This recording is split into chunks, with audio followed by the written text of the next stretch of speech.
आज मेरी शादी थी। हर लड़की की अपनी शादी को लेकर कुछ सपने होते हैं। वो अपने अरमान अपनी शादी के लिए बचा कर रखती है, लेकिन मेरी शादी जो हुई थी, वो दूसरी शादियों से ज़रा अलग थी। ये शादी कम और एक सौदा ज़्यादा थी।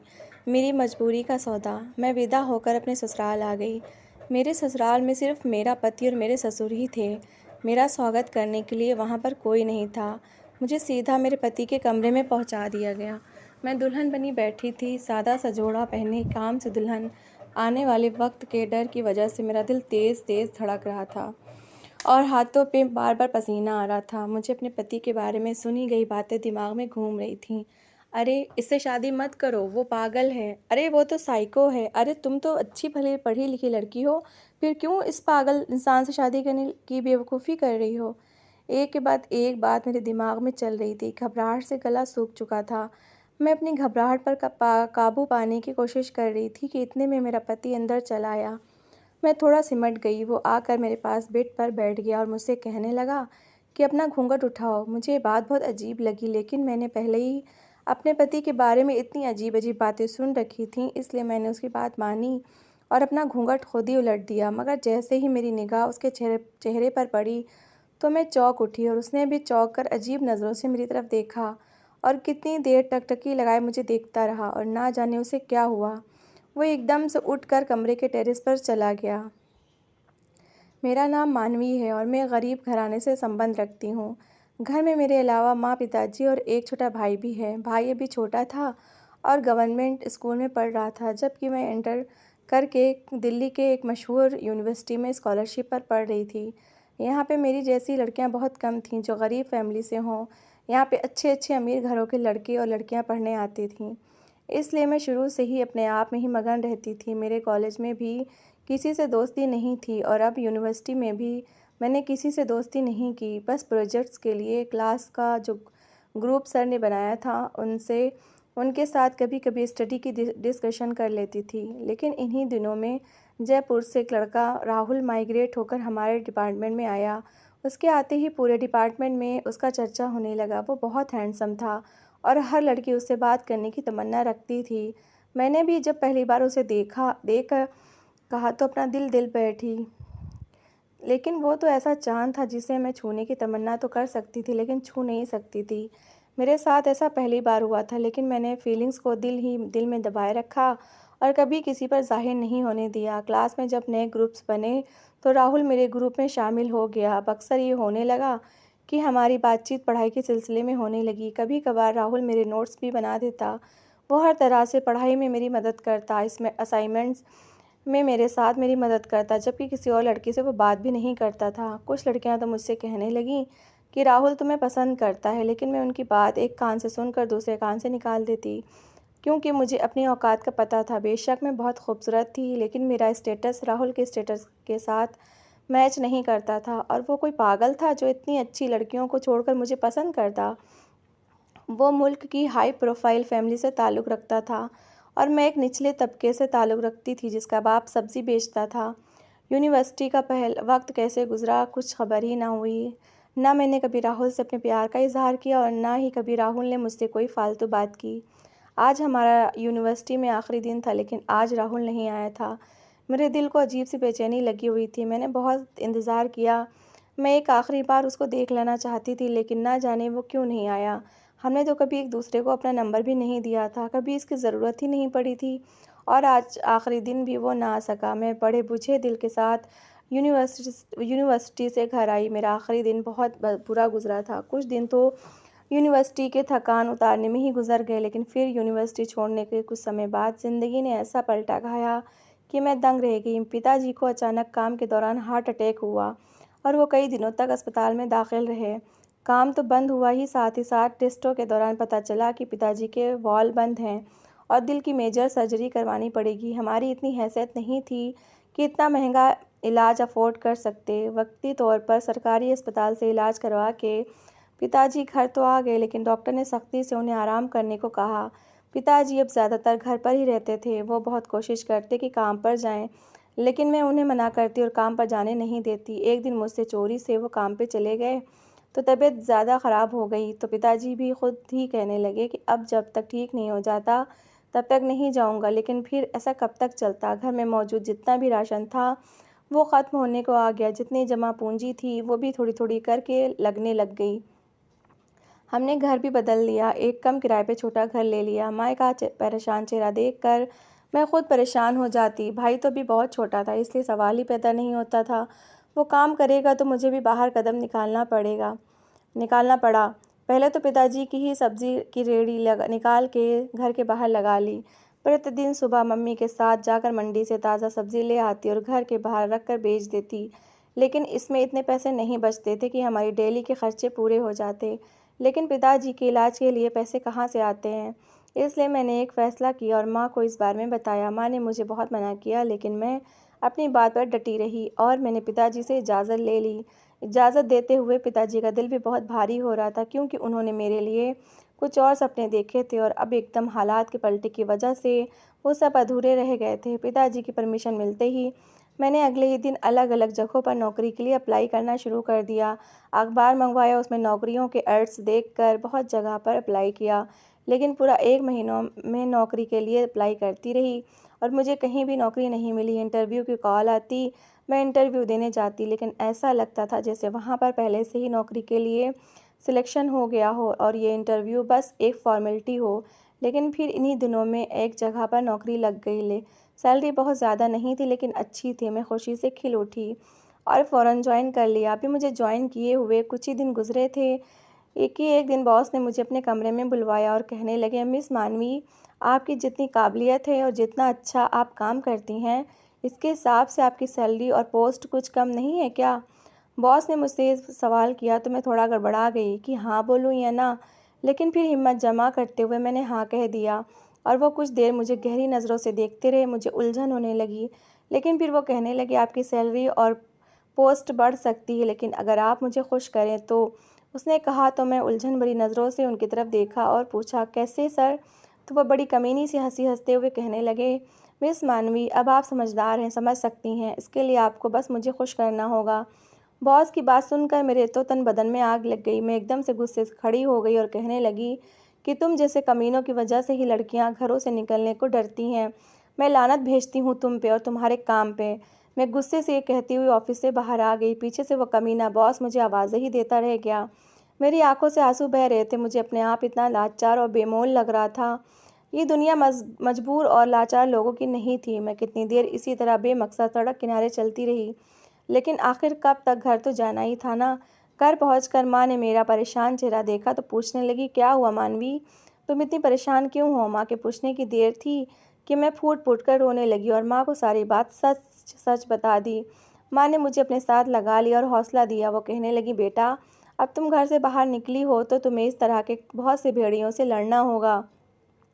ऐसे ही बहुत से दरिंदे तुम्हारे रास्ते में आएंगे, लेकिन तुम्हें हिम्मत और समझ से काम लेना होगा।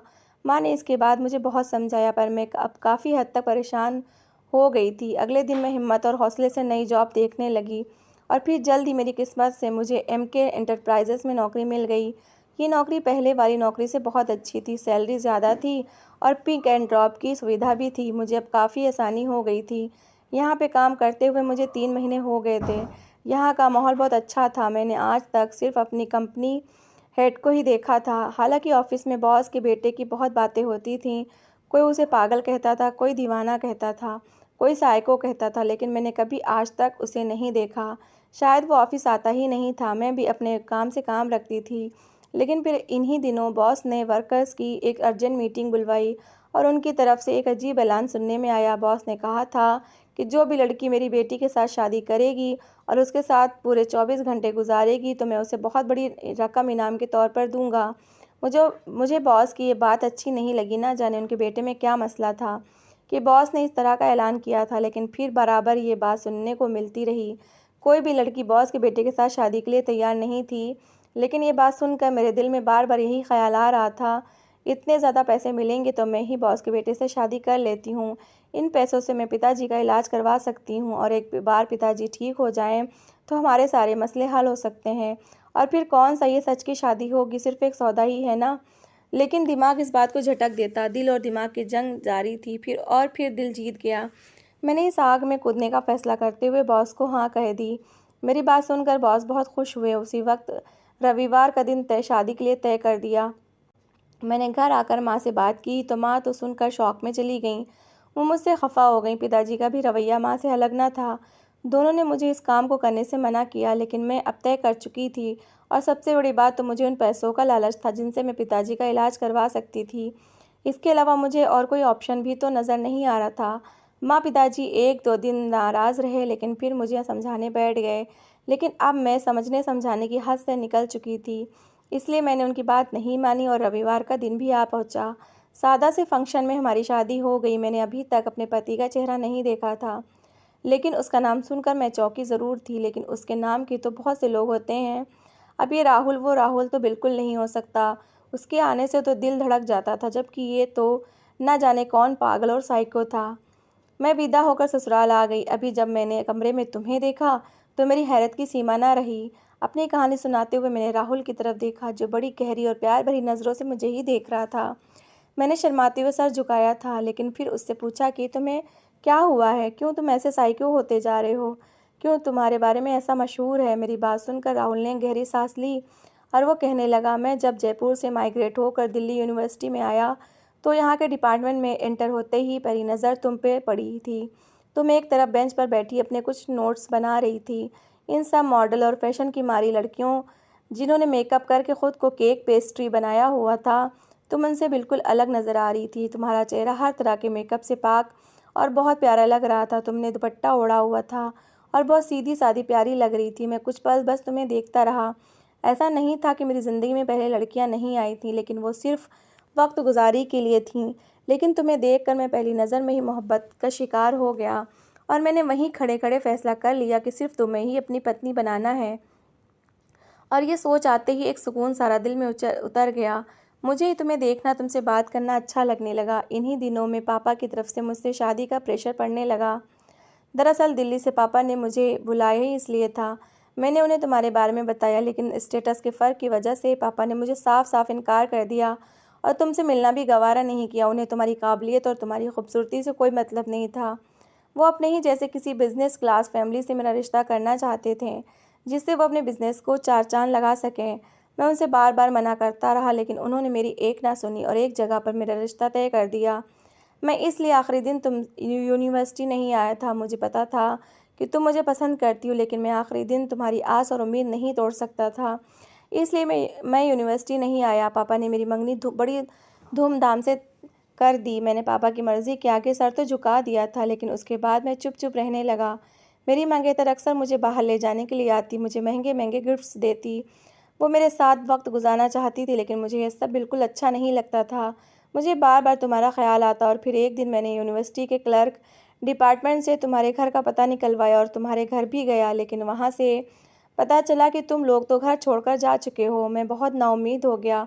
अब इतने बड़े शहर में तुम्हें कहाँ से ढूंढूं? इसके बाद मैं जैसे खुद से ही उचाट हो गया था। इन्हीं दिनों में इसी हालात में मेरा अपनी मंगेतर के साथ झगड़ा हो गया। वो मुझे किसी कॉन्सर्ट में लेकर जाना चाहती थी, जबकि मेरा बिल्कुल दिल नहीं चाह रहा था। इसलिए मैंने उसे साफ साफ इनकार कर दिया कि मुझे बार बार तंग ना करो। उसको मेरा इनकार बहुत बुरा लगा और उसने अपने पापा से मेरे बर्ताव के बारे में शिकायत कर दी। उसके पापा ने मेरे पापा से बात की और घर में एक तूफान उठ गया। पापा ने पहले तो मुझे बहुत बुरा भला कहा और फिर पापा ने मुझे साफ साफ वार्निंग दे दी कि मुझे उस लड़की से माफ़ी मांगनी होगी और अपना बर्ताव ठीक करना होगा, वरना उनके बिज़नेस को भी नुकसान था और हमारे रिश्ते को भी। लेकिन मेरा ऐसा कोई इरादा नहीं था। मैंने ना तो उस लड़की से माफ़ी मांगी और ना ही अपने रिश्ते को ठीक किया। इसके नतीजे में हमारी मंगनी टूट गई। पापा मुझ पर बहुत गुस्सा हुए। फिर पापा ने एक और जगह पर मेरा रिश्ता पक्का कर दिया और मुझे उस लड़की से मिलने जुलने के लिए बहुत कुछ समय दिया। पापा चाहते थे कि हम एक दूसरे को समझ जाएं और फिर जल्दी वो हमारी शादी पक्की कर दें। लेकिन मैं भी सिर्फ घर पे ही पड़ा रहता। मेरा दिल नहीं करता था कि मैं कहीं बाहर आऊँ जाऊँ। पापा मुझे बहुत डांटते डपटते, अक्सर मुझे समझाते, लेकिन वो मेरी बात मानने को तैयार नहीं थे। कुछ वक्त बाद अब पापा को भी मेरी चिंता होने लगी थी। वो मुझे वक्त देते और मेरे साथ खाना खाते, लेकिन मुझे अब उनका साथ नहीं चाहिए था। जब मुझे उनकी ज़रूरत थी तब तो वो बिज़नेस जमाने की फ़िक्र में लगे रहते। खैर, मेरा ये रिश्ता भी ख़त्म हो गया था। मैंने पापा को साफ साफ मना कर दिया था, अभी मेरे लिए कोई रिश्ता ना देखें, ना ही मुझे अभी शादी करनी है। मुझे कुछ वक्त दे। पापा भी शायद अब इस बात को समझ गए थे, इसलिए उन्होंने मुझे संभलने के लिए वक्त दिया। कुछ दिन इसी तरह से गुजर गए। पापा ने इकलौते बेटे को दुनिया से अलग थलग और दुनिया से उचाट देखते तो उन्हें अच्छा नहीं लगता। अक्सर वो मेरे दोस्तों को कॉल करके बहाने से घर बुलवा लेते ताकि मैं खुश हूँ, लेकिन मैं वक्ती तौर पर तो बहल जाता और फिर बाद में उसी हालत का शिकार हो जाता। कुछ दिन बाद पापा मुझसे कहने लगे कि तुम उस लड़की को ढूंढ लो। अगर तुम 1 महीने के अंदर अंदर उसे ढूंढने में कामयाब हो गए तो मैं तुम्हारी शादी उससे करवा दूंगा, वरना फिर तुम्हें मेरी बताई हुई लड़की से शादी करनी पड़ेगी। पापा की शर्त मानकर मैंने तुम्हें बहुत ढूंढा, तुम्हारे पुराने मोहल्ले भी गया, वहाँ से तुम्हारा नया पता लिया, लेकिन उन्होंने जो पता दिया वो गलत निकला। तुम्हारे पापा के बारे में मुझे कुछ पता नहीं था, इसलिए क्या पूछताछ करता। 1 महीना कैसे गुजर गया मुझे कुछ पता न चला। मेरे पास तुम्हारी कोई तस्वीर भी ना थी और ना ही तुम्हारी किसी से कोई दोस्ती थी जिससे मैं तुम्हारे बारे में पूछ सकता।